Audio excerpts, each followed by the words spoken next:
Good morning, friends.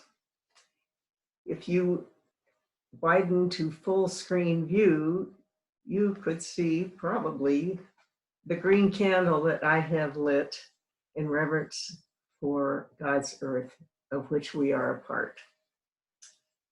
We people, like the bears and fish, beetles and butterflies, grasses and trees, corals and waters, have shared this heavenly planet, yes, together over the ages. As humans, we must preserve this web of existence that we all depend on.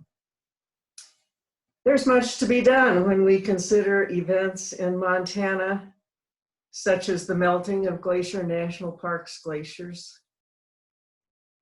A couple of years ago, the fish kills over maybe 100 miles of the Yellowstone due to algae from waters that were too warm for trout to lay eggs in, by the way.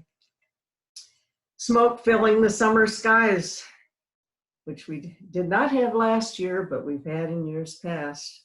Don't come to Montana from August on. And the erratic weather that our farmers have been dealing with.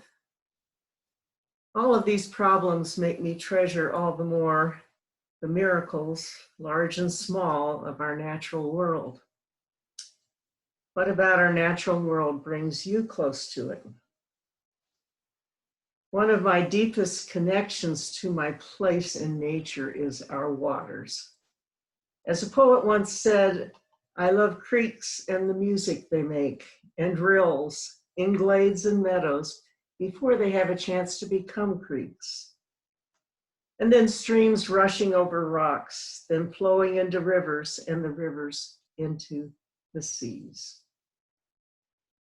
When you have a free afternoon, you might take a drive up Rock Creek to its source.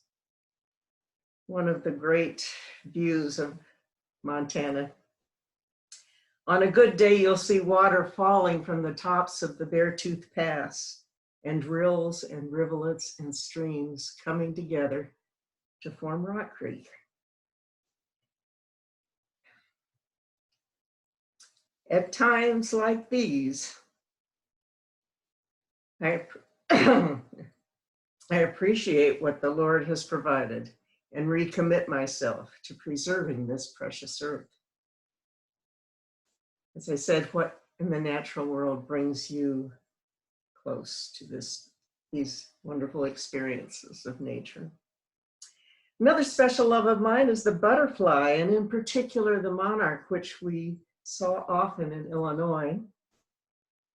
You are all aware of their plight with changes to their foodability due to climate changes and also the loss of habitat. Now we are reading that in Mexico, two environmentalists who protect their wintering habitats were killed by people who want to remove some of those trees for cropping.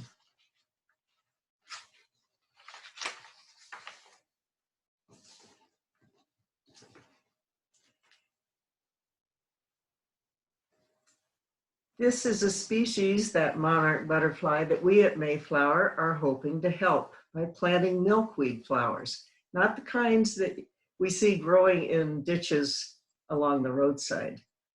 These are beautiful flowers, which are enjoyed by many pollinators, but monarch butterflies cannot survive without milkweed.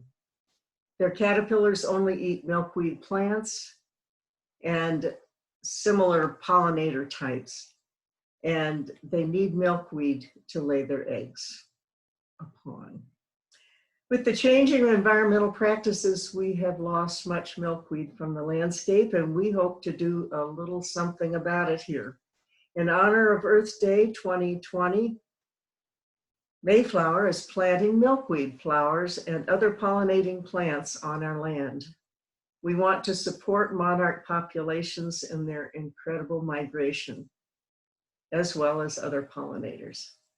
Consider planting milkweed in your yard too. We have lots of seeds and directions available, and plants are sold in nurseries, more developed. Nancy Rice, Susan Jurovich, and Kimmy are on the case along with others.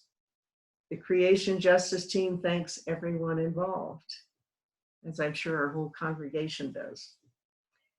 This week, your email or mailbox will contain a flyer, a new flyer called Creation Justice News that our green team is starting. Monarch butterflies are covered there.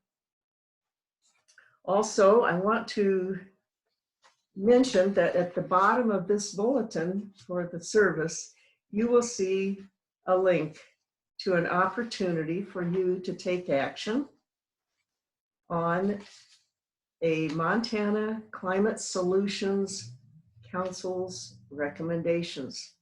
It's something to learn about and possibly to make a comment on.